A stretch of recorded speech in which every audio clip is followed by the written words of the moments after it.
ಜೈ ಭಾರತ್ ವಂದೇ ಮಾತರಂ. ನೇಪಾಳದ ರಸುವಾ ಜಿಲ್ಲೆಯಲ್ಲಿ ಕೇವಲ ನಿಮಿಷಗಳಲ್ಲಿ ನಡೆದಿದ್ದು ಊಹಿಸಲಾದ ಅಸಾಧ್ಯವಾದ ವಿನಾಶ. ರಸ್ತೆಗಳು ಕೊಚ್ಚಿ ಹೋದವು, ಸೇತುವೆಗಳು ಕಣ್ಮರೆಯಾದವು, ವಾಹನಗಳು ನೀರಿನ ರಭಸದಲ್ಲಿ ಆಟಿಕೆಗಳಂತೆ ತೇಲಿ ಹೋದವು. ಮನೆಗಳು, ಕಟ್ಟಡಗಳು ಮತ್ತು ಮೂಲ ಸೌಕರ್ಯಗಳು ಕೆಸರು ಮತ್ತು ಬಂಡೆಗಳ ರಾಶಿಯಾಗಿ ಮಾರ್ಪಟ್ಟವು. ಆದರೆ ಈಗ ಈ ದುರಂತದ ಹಿಂದೆ ಮತ್ತೊಂದು ಗಂಭೀರ ಪ್ರಶ್ನೆ ಕೇಳಿ ಬರುತ್ತಿದೆ. ಇದು ಕೇವಲ ನೈಸರ್ಗಿಕ ವಿಕೋಪವೇ? ಟಿಬೆಟ್ನಲ್ಲಿ ನಡೆಯುತ್ತಿರುವ ಚೀನಾದ ಬೃಹತ್ ನಿರ್ಮಾಣ ಚಟುವಟಿಕೆಗಳು ಹಿಮಾಲಯದ ಪರಿಸರ ವ್ಯವಸ್ಥೆಯನ್ನು ದುರ್ಬಲಗೊಳಿಸುತ್ತಿವೆ. ನೇಪಾಳಿ ಪತ್ರಕರ್ತರ ಒಂದು ಗುಂಪು ನೇರವಾಗಿ ಚೀನಾದ ನಿರ್ಮಾಣದತ್ತ ಬೆರಳು ತೋರಿಸಿದೆ. ಆದರೆ ಈ ಆರೋಪಕ್ಕೆ ವೈಜ್ಞಾನಿಕ ಸಾಕ್ಷ್ಯ ಇದೆಯಾ? ಇದರ ಹಿಂದಿನ ರಹಸ್ಯ ಏನು? ನೇಪಾಳದ ರಸುವಾ ಜಿಲ್ಲೆ ಸಂಭವಿಸಿದ ಭೀಕರ ಫ್ಲಾಶ್ ಫ್ಲಡ್ ವಿಶೇಷವಾಗಿ ತಿಮೂರು ಮತ್ತು ಸ್ಯಾಪ್ರು ಬೇಸಿ ಪ್ರದೇಶಗಳನ್ನು ತೀವ್ರವಾಗಿ ಬಾಧಿಸಿತು. ಚೀನಾದ ಟಿಬೆಟ್ ಪ್ರದೇಶದಿಂದ ಬಂದ ಭಾರಿ ನೀರು, ಮಣ್ಣು ಮತ್ತು ಬಂಡೆಗಳ ಪ್ರವಾಹ ಬೊಟೆಕೋಶಿ ನದಿಯ ಮೂಲಕ ಕೆಳಗೆ ಹರಿದು ನಂತರ ತ್ರಿಶೂಲಿ ನದಿ ವ್ಯವಸ್ಥೆಯನ್ನು ತಲುಪಿತು.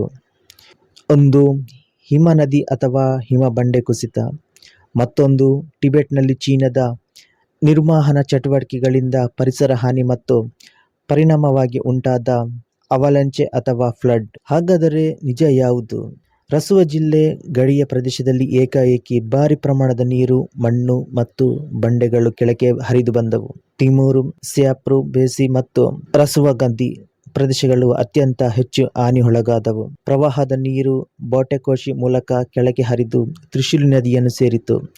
ತ್ರಿಶೂಲಿ ನದಿಯ ನೀರಿನ ಮಟ್ಟವು ಕೇವಲ ಸುಮಾರು 30 ನಿಮಿಷಗಳಲ್ಲಿ ಸುಮಾರು 9 ಮೀಟರ್ನಷ್ಟು ಏರಿಕೆಯಾಯಿತು. ಇದರ ಪರಿಣಾಮ ರಸುವಾ ಮಾತ್ರವಲ್ಲದೆ ಕೆಳಭಾಗದ ಹಲವು ಪ್ರದೇಶಗಳಿಗೂ ಆತಂಕ ಎದುರಾಯಿತು. ಚೀನಾದ ಬದಿಯ ಗೈರುಂಗ್ ಪ್ರದೇಶದಲ್ಲಿಯೂ ಮಡ್ ಸ್ಲೈಡ್ ಸಂಭವಿಸಿದ್ದು ಅಲ್ಲಿನ ಮೂಲಸೌಕರ್ಯಕ್ಕೂ ಭಾರಿ ಹಾನಿ ಆಗಿದೆ. ಈ ಪ್ರವಾಹಕ್ಕೆ ಕಾರಣವೇನು? ಇಲ್ಲಿ ಅತ್ಯಂತ ಮುಖ್ಯವಾದ ಪ್ರಶ್ನೆ ಬರುತ್ತದೆ. ಈ ಪ್ರವಾಹವನ್ನು ಆರಂಭಿಸಿದ್ದು ಏನು? ಹಿಮ ನದಿಯ ಒಂದು ದೊಡ್ಡ ಭಾಗ ಕುಸಿಯುತ್ತದೆ. ಅದರೊಂದಿಗೆ ಹಿಮ, ಬಂಡೆ ಮತ್ತು ಮಣ್ಣು ಕೆಳಕ್ಕೆ ಬೀಳುತ್ತದೆ. ಈ ಅಪಾರ ಪ್ರಮಾಣದ ವಸ್ತುಗಳು ನದಿಯ ನೀರಿನ ಹರಿವನ್ನು ಅಡ್ಡಿಪಡಿಸಿದಾಗ ಅಥವಾ ಏಕಾಏಕಿ ದೊಡ್ಡ ಪ್ರಮಾಣದ ನೀರನ್ನು ಕೆಳಕ್ಕೆ ತಳ್ಳಬಹುದು. ನಂತರ ಇದು ಒಂದು ದೊಡ್ಡ ಫ್ಲಾಶ್ ಫ್ಲಡ್ ಉಂಟಾಗುತ್ತದೆ. ಹಾಗಾದರೆ ಚೀನಾದ ಮೇಲಿರುವ ಆರೋಪವೇನು? ಇಲ್ಲಿ ಕತೆ ಮತ್ತೊಂದು ತಿರುವು ಪಡೆಯುತ್ತದೆ. ನೇಪಾಲ್ ಕರೆಸ್ಪಾಂಡೆನ್ಸ್ ಎಂಬ ನೇಪಾಳಿ ಪತ್ರಕರ್ತರ ಗುಂಪು ಸಾಮಾಜಿಕ ಜಾಲತಾಣದಲ್ಲಿ ಗಂಭೀರ ಆರೋಪವನ್ನು ಮಾಡಿದೆ. ಅವರ ಪ್ರಕಾರ ಟಿಬೆಟ್ ನೇಪಾಳ ಗಡಿಯ ಹಿಮನದಿ ಪ್ರದೇಶಗಳಲ್ಲಿ ಚೀನಾದ ದೊಡ್ಡ ಪ್ರಮಾಣದ ನಿರ್ವಹಣಾ ಚಟುವಟಿಕೆಗಳು ನಡೆಯುತ್ತಿವೆ. ಅವರು ವಿಶೇಷವಾಗಿ ಕ್ಸೆಯಾಂಗಾಂಗ್ ಸೆಟಲ್ಮೆಂಟ್ ಮತ್ತು ಗೈರುಂಗ್ ಪ್ರದೇಶದ ನಿರ್ಮಾಣದ ಮೇಲೆ ಪ್ರಶ್ನೆ ಎತ್ತಿದ್ದಾರೆ. ಪರ್ವತಗಳನ್ನು ಕತ್ತರಿಸುವುದು, ನೈಸರ್ಗಿಕ ಜಲಮಾರ್ಗವನ್ನು ಬದಲಾಯಿಸುವುದು ಮತ್ತು ಸೂಕ್ಷ್ಮ ಹಿಮಾಲಯ ಪರಿಸರ ವ್ಯವಸ್ಥೆಯಲ್ಲಿ ಭಾರಿ ನಿರ್ಮಾಣ ನಡೆಸುವುದು. ಇದು ಭವಿಷ್ಯದಲ್ಲಿ ಫ್ಲಾಶ್ ಫ್ಲಡ್ ಅಪಾಯವನ್ನು ಹೆಚ್ಚಿಸಬಹುದು ಎಂದು ಅವರು ಆರೋಪಿಸಿದ್ದಾರೆ. ಈ ಗೈರುಂಗ್ ಪೋರ್ಟ್ ಅಂದರೆ ನೇಪಾಳದಿಂದ ಟಿಬೆಟ್ಗೆ ಹೋಗುವ ಹೊಸ ಗಡಿ ದಾಟುವ ಪ್ರದೇಶ. ಇದನ್ನು ಸಂಗಮದ ಬಳಿ ನಿರ್ಮಿಸಿದ್ದರಿಂದ ನೀರಿನ ಹರಿವಿನ ವೇಗ ಹೆಚ್ಚಾಗಿ ನೇಪಾಳದ ಕಡೆಗೆ ಪರಿಣಾಮ ಬೀರುತ್ತದೆ. ಇನ್ನು ಪ್ರವಾಹದ ಅಲೆ ಗಡಿ ದಾಟಿದ ನಂತರವೇ ನೇಪಾಳದ ಅಧಿಕಾರಿಗಳಿಗೆ ಮಾಹಿತಿ ತಲುಪಿತು. ಗಡಿ ದಾಟಿದ ಸುಮಾರು 16 ನಿಮಿಷಗಳ ನಂತರ ನೇಪಾಳದ ಡಿಪಾರ್ಟ್ಮೆಂಟ್ ಆಫ್ ಹೈಡ್ರಾಲಜಿ ಆ್ಯಂಡ್ ಮಿಟಿಯರಾಲಜಿಗೆ ಮಾಹಿತಿ ಸಿಕ್ಕಿತು.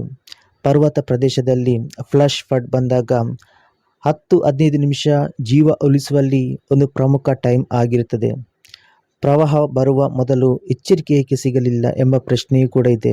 ಚೀನಾದ ಎಂಬಸಿ ಅರ್ಲಿ ವಾರ್ನಿಂಗ್ ನೀಡಲಿಲ್ಲ ಎಂಬ ಆರೋಪವನ್ನು ತಳ್ಳಿಹಾಕಿದರು. ಅಷ್ಟೇ ಅಲ್ಲ, ಚೀನಾದ ಭಾಗದಲ್ಲಿ ಜಿಯೋಲಾಜಿಕಲ್ ಡಿಸಾಸ್ಟರ್ ಡ್ಯಾಮ್ ಕುಸಿದ ಪರಿಣಾಮ ನೇಪಾಳದಲ್ಲಿ ಪ್ರವಾಹ ಉಂಟಾಯಿತು ಎಂಬ ಆರೋಪವನ್ನು ಕೂಡ ನಿರಾಕರಿಸಿದರು. ಚೀನಾದ ಪ್ರಕಾರ ಈ ಘಟನೆ ಸಂದರ್ಭದಲ್ಲಿ ಭೂಕಂಪ ಅಥವಾ ಭೂಕಂಪದಂತಿರುವ ಕಂಪನದ ನಂತರ ಲ್ಯಾಂಡ್ ಸ್ಲೈಡ್ ಸಂಭವಿಸಿದ್ದು ಇದೇ ದುರಂತಕ್ಕೆ ಕಾರಣವಾಗಿರಬಹುದು ಅಂತ ಹೇಳಿದರು.